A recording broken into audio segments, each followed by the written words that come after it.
Being the underdog is difficult. However, it almost seemed as though these competitors were thrown into a contest with the intention of losing. Nevertheless, in the end, these so-called sacrificial lambs found themselves raised, sometimes in the most startling ways. Without further ado, these are the 10 sacrificial lambs who actually won an MMA, listed in no particular order. Number 10. Forrest Griffin, Shogun Rua. Some of the greatest fighters in UFC history made their initial splash in the MMA world over in Pride. And when Shogun Rua, someone who won the 2005 Pride Middleweight Grand Prix, entered the UFC on a 4-fight win streak, it was clear that he was headed straight for the top of the 205-pound division. Fresh off a first-round knockout at heavyweight against Alistair Overeem, Shogun was brought in with a matchup against Forrest Griffin.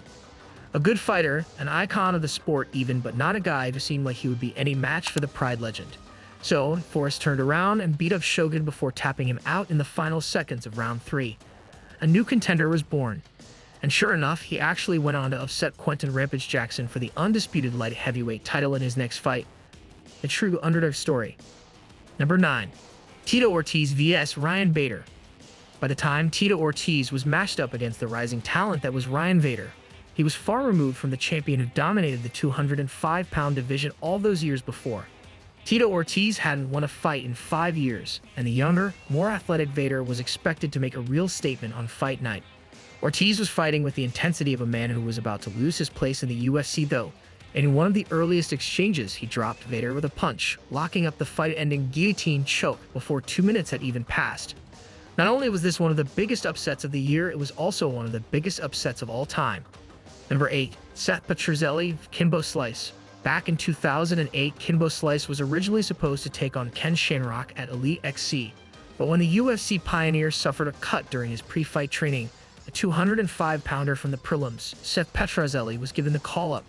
Despite being 30 pounds lighter than Kimbo and stepping in on just hours' notice, Seth Petrelli managed to score a knockout in just 14 seconds, a massive upset at the time.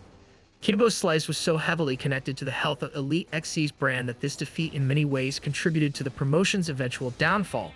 That and the fact that they allegedly tried to pay Petrelli off to keep the fight standing. That one certainly backfired. Number 7. Roxanne Modafferi's Macy Barber. At one point, Macy Barber was convinced that she was destined to break John Jones' record and become the youngest champion in UFC history. And after winning by TKO in her spot on the Contender Series, Barber lived up to the hype with 3 straight stoppages to open her UFC account. So when the UFC tried to give her the next logical step and set up a fight with the veteran Roxanne Modafferi, how were we supposed to know that an almighty shock was coming? On fight night, Roxanne turned up in a big way, using her veteran savvy to put on a surprisingly dominant performance. Barber, it seems, had injured herself mid-fight, and when the bout was finished, Macy and her team did themselves no favors with their rampant excuse-making. But for Modafferi, this was one hell of a return to form. Number 6. Lauzon's Melvin Guillard. It might seem like an eternity ago now, but there was a time when Melvin Guillard was seen as a pretty outstanding prospect within the UFC's lightweight division. Sure, he had some mixed success early on, but between 2010 and 2011, he put together a 5-fight streak, which included 3 first-round knockouts. In truth, he was looking like a serious potential contender for the lightweight title, so the UFC decided to give him a main card opportunity against the unheralded Joe Lauzon, a guy who had been posting wins and losses in equal measure and entered the fight as a pretty massive underdog. But in the earliest stages, Lauzon landed big, dropping Melvin to the canvas before locking up the fight-ending knockout. This was a major shock, and little did we know, one of the most exciting fighters of his era had just officially come onto the scene. Number 5. Nate Diaz's Conor McGregor. Nate Diaz was once famously described by Dana White as a guy who was simply not a needle mover. Well, there are very few quotes in MMA history that have aged as badly as that one. Jump forward to 2016's short-notice matchup between Nate Diaz and Conor McGregor, and the world was about to get a major lesson on counting out an underdog. Conor had all the momentum coming into the fight, but all of a sudden, he was stepping in there with a guy who was much bigger and far more durable than any of the featherweights he had previously beat. And when Nate didn't go down to his biggest punches, Conor started to fatigue and fatigue fast. In round 2, all of a sudden, Nate had all of the momentum, and after forcing the Irishman to shoot in for a takedown, he locked up a fight-ending but also life-changing rear-naked choke. And with that, a new star was born. Number 4. Junior Dos Santos v Fabricio Werdum. The bout assignments will come much tougher than Fabrizio Verdum, but when Junior Dos Santos first touched down in the UFC, they kind of threw into the Sharks.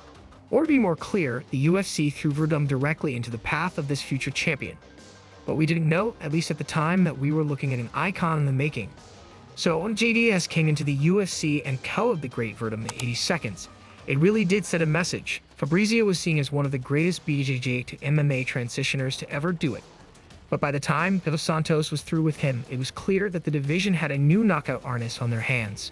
In fact, his first 5 UFC outings would all be finished by knockout, with only Mirko Cro Cop making it out in the first round. Number 3. Gabriel Gonzaga versus Mirko Cro Cop. There's nothing quite like a taste of your own medicine. And while most people were desperately hoping to see a prime version of Mirko Cro Cop do great work in the UFC, his time in the US actually left a lot to be desired. In fact, the most famous UFC highlight involving this legendary kickboxer wasn't even one of his own wins. Facing off against Gabriel Gonzaga, any fans hoping to see a vintage Cro Cop head kick were probably shocked to witness Gonzaga nailing Mirko with his own technique. Seriously, this would have been an amazingly brutal KO, without any of the context.